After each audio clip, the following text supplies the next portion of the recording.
SBC Media. Welcome to the iGaming Daily Podcast, analysing the news from the betting and gaming industry all over the globe, supported by Optimove, the #1 CRM marketing solution for the iGaming market.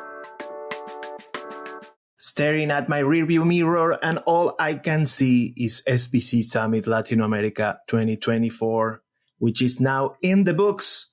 But we are back for another iGaming Daily episode. I'm Fernando Noodt, your host for today, SBC Noticias business journalist. And today I am joined once again by Ricardo Assis, editor for SBC Noticias Brasil. Ricardo, how are you? Hey, Fernando. Nice to be here again, and looking forward to talk more about Brazil. Only your second episode.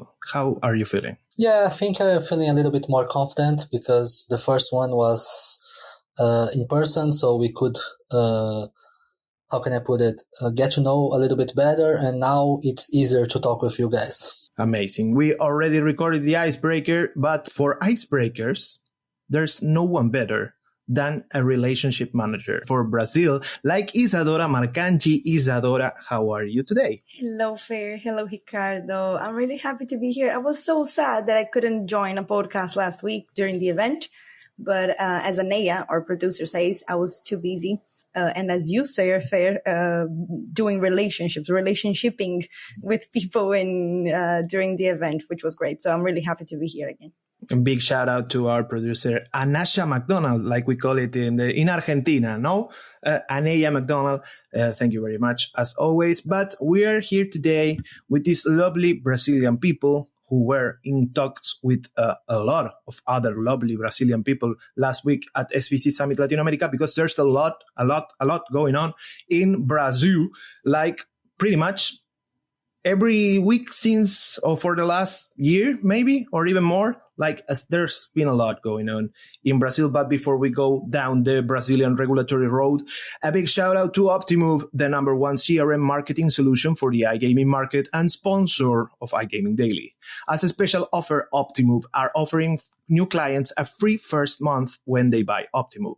For more information and claim the free month, go to optimove.com/SBC. And we will leave, of course, the links in the podcast episode description so you can find them more easily. But like I said, SBC Summit Latin America is in the books. All eyes are set in the upcoming SBC Summit Rio, with the Brazilian market being so important. So I can't wait for it to be February already. Isa, why don't you let us talk a bit more about SBC Summit Rio? What do you think is going to happen? When is it going to be? Tell our audience, please. Well, this event is going to be huge. It's going to be only our second edition of the event, because we did our first one in March this year at Windsor in Barra da Tijuca in Rio. And then the success was so huge that we had to move location and go to Rio Center, which is the biggest convention center in Latin America, which is insane. Yeah, it was so big. The event was so big that the venue snapped. Like that's what you heard right there. So it snapped, and now we have to move. I'm sorry, Barra da Tijuca. Sorry, I just butchered the pronunciation there. But yeah, Rio Center is gonna be really exciting. Yeah, it will. Like, we were expecting like 10,000 people before, and then we grew a bit more the event we extended. So now we're gonna expect 15,000 people. This is crazy. It's really like you said, Fer. For the past year, now it's going to be like for the past 2 years, we've been talking so much about sports betting, and I'm really excited for this event. It's one of my favorite events. Like, my first favorite event was SBC Summit Latin America in Miami, but Rio for sure is one of my favorite ones. During the event in Miami, when we were talking to people, and we saw a lot of Brazilians there, it was insane to see that amount of Brazilian people in this Latin America event. People are going crazy. Every time that we mention a lot, we mention Rio, we mention the amount of people that will be there, or super stage with brilliant keynotes. People go insane. People are like, I cannot wait to go. Please confirm to every single networking event. Please confirm me for the event. I'm going to send you more names. I want to be there. I want to be part of this. So yeah, we're all really excited, and we cannot wait to see what Rio Center will bring to us next year. We are now waiting and seeing. #Brazil wait and see. Many of the topics that will be in debate during Rio will probably come from the stories that we can today read on SBC Noticias Brasil, which I'm sure you already subscribe to its newsletter because we've been very persistent, very insistent with it.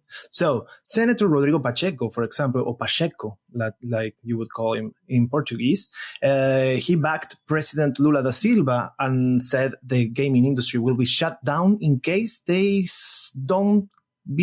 are not able to set up a responsible environment. Why don't you talk us through what he said, Ricardo?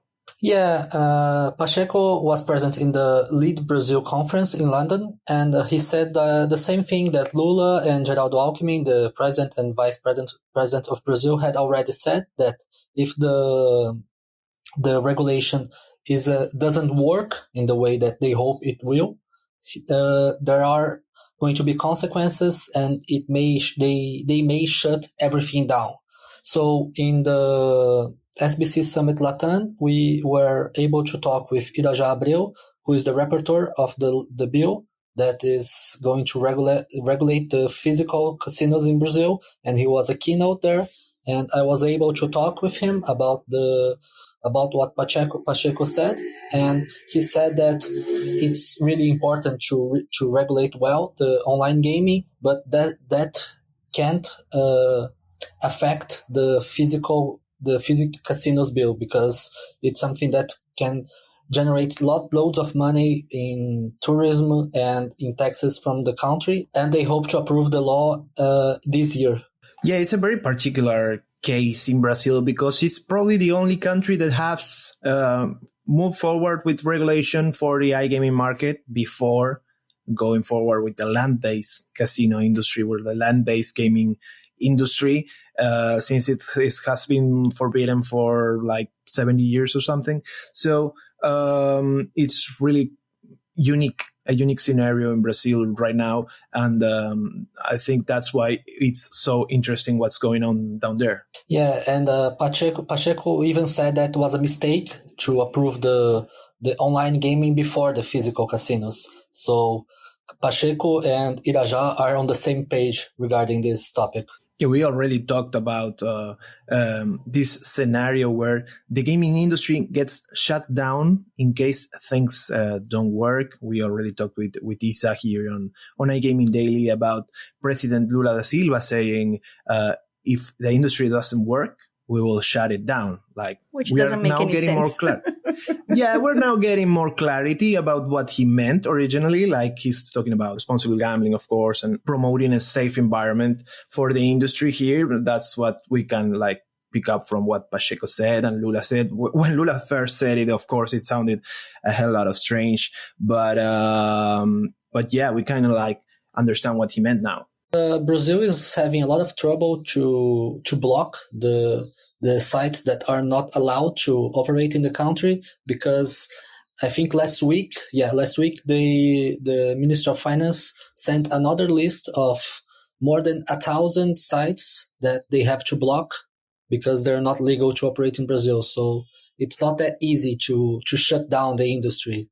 It doesn't work that way. Yeah, it won't be. We have, I don't know how many amounts of websites being launched every single day, and they will remain being launched. Even if Lula decides to shut down the regulated market, the irregulated market will continue to grow and get a lot of players. So it doesn't make any sense to step back right now and do all of the things that we were discussing, 4, 5, 6 years ago, when in 2018, when Temer legalized the sports betting in Brazil, the online sports betting.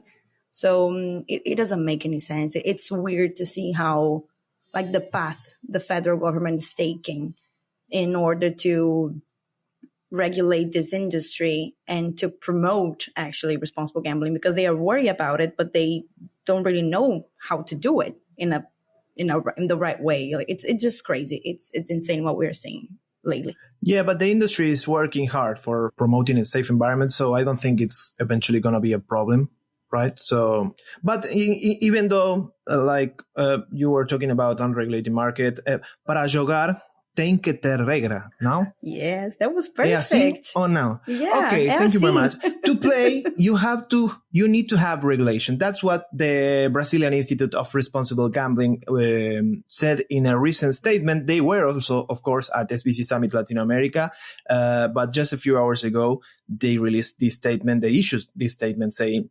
to play, we need to have regulation. So, Isa, why don't you take us through the statement of the IBJR? Yeah, well, IBJR, as everybody knows, is like an institution that promotes responsible gambling. That's the name of the institution, actually.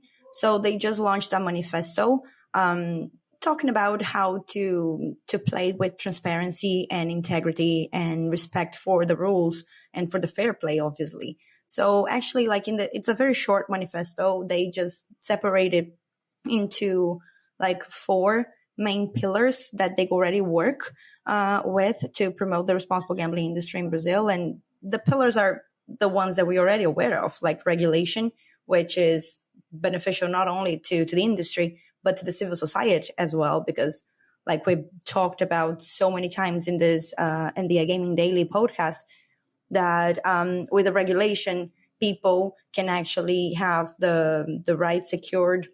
They can actually like know exactly which companies are trustworthy and which companies are not. If they have a problem and they need to have, I don't know, access to the customer support team of the company, they know that they will have access to this team. So that's the main front that they act that they actually work with at IBJR. They also promote responsible advertising and marketing for the industry, obviously, like we discussed so many times here as well, and during our events, especially in Latin America too, last week, about how the regulation will actually benefit the economy and the sports in general in Brazil. Because right now, correct me if I'm wrong, only one Serie A team in Brazil of the Brasileirão Championship is not sponsored by any sports betting site, which is, I've said this word so many times in this podcast, but I'm going to say it again, which is insane. Like we're seeing like all the main sponsors being exchanged for sports betting sponsors, which only not boosts the economy in the country, but also like promotes and actually boosts the economy within the clubs and for the sports in general in Brazil. And the last pillar that they talk about is responsible gambling, obviously. That's their main focus. And they're very well known in Brazil for promoting that. Like, so be responsible. Don't play when you're emotionally affected. Don't involve, obviously, gambling with alcohol drinks. So it's just like I believe that this manifesto is just to reunite all of the things that IBJR does, and to keep promoting and investing on a responsible gambling environment for Brazil, because that's the main topic that everybody's talking about. That's the main concern of the government. It's the main concern of the civil society. It's the main concern of the people who work with in the industry as well, because the operators that want to be that want a regulated market and that want to work legally in Brazil want also these illegal websites and these illegal companies that are not working towards a healthy environment to be shut down too. It's not like they're not going to disappear, like we mentioned in the first part of this podcast. But if the users can actually identify what is what and which sites are good to go and play, that will be a much better environment. That's what IBJR is trying to do with all of its work and obviously this manifesto. Yeah, I absolutely agree. Everyone wants to remain compliant and promote a responsible environment, because a business can thrive the most when customers are protected, of course. And that doesn't only apply to the iGaming sector. That doesn't only apply to the iGaming and sports betting industry. It also applies to the lottery business, which has just taken a very important step in Ricardo's home state of Sao Paulo. Ricardo. Yeah, last Friday, the Aposta Vencedora Consortium has won the concession from the Loteria Paulista.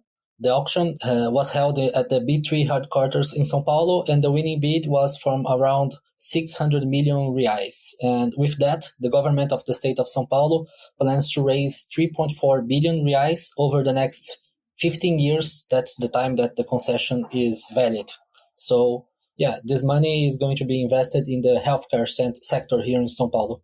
Yeah, that's great news, of course, for Portuguese company Aposta Vencedora, but also for the state of Sao Paulo, which will now have a properly operated lottery business by Aposta Vencedora. But going back to the sports betting industry, another major issue to develop a healthy market is, of course, integrity, which has been the talking point probably forever in the sports industry.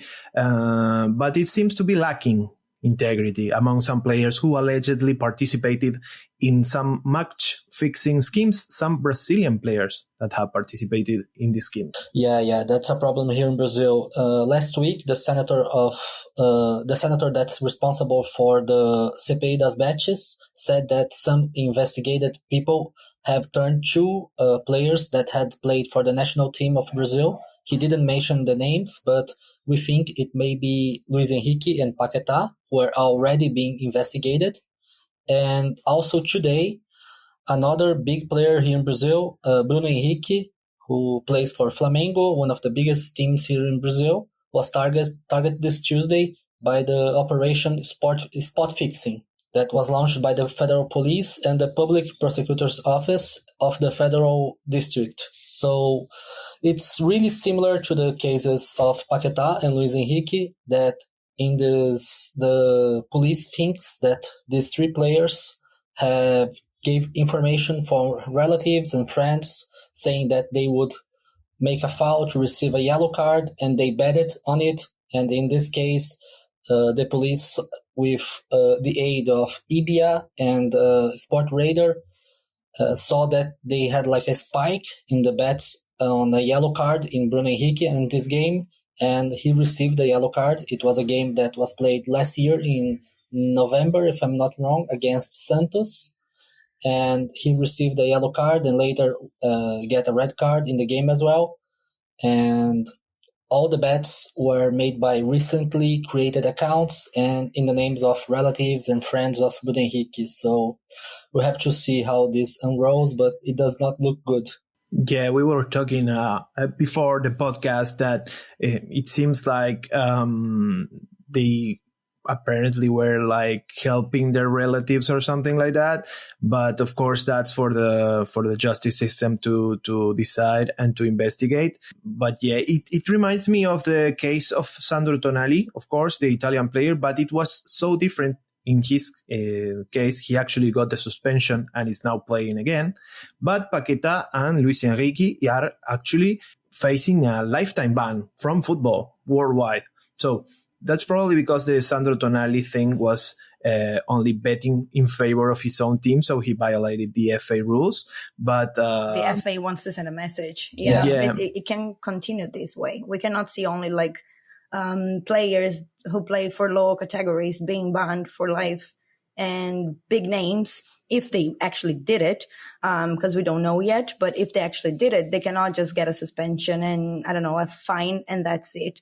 In order to have an integrity industry and a functioning industry, we need to have tougher penalties, and the rules must be followed by everyone involved. Must be equal for all kind of players. For everyone, yeah.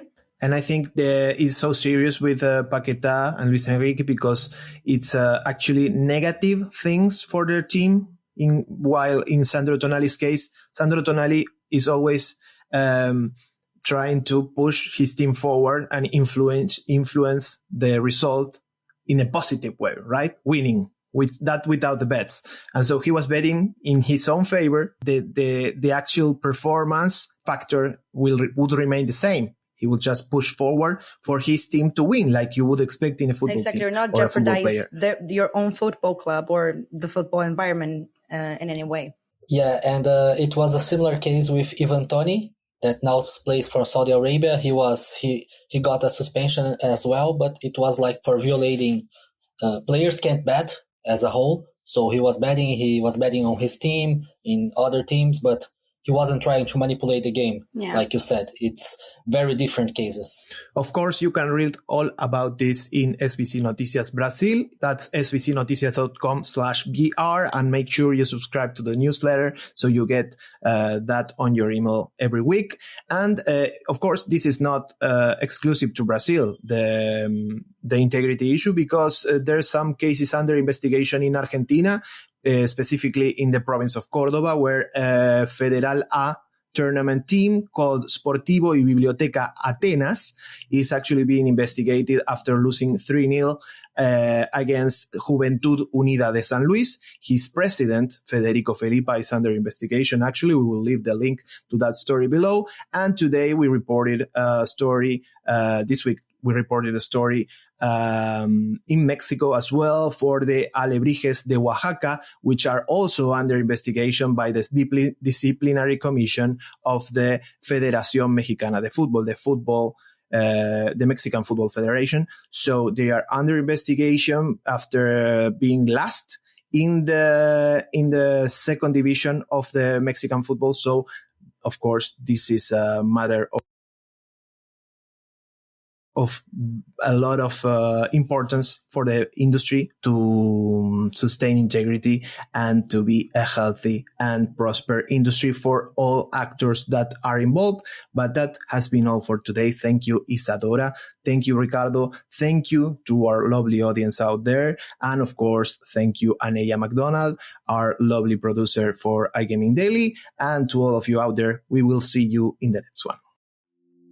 Thank you for listening to today's iGaming Daily podcast, supported by Optimove, the #1 CRM marketing solution for the iGaming market. If you want to find out more about some of the subjects raised today, feel free to explore any of the sites in the SBC News network or check out the latest edition of the SBC Leaders magazine. Happy reading.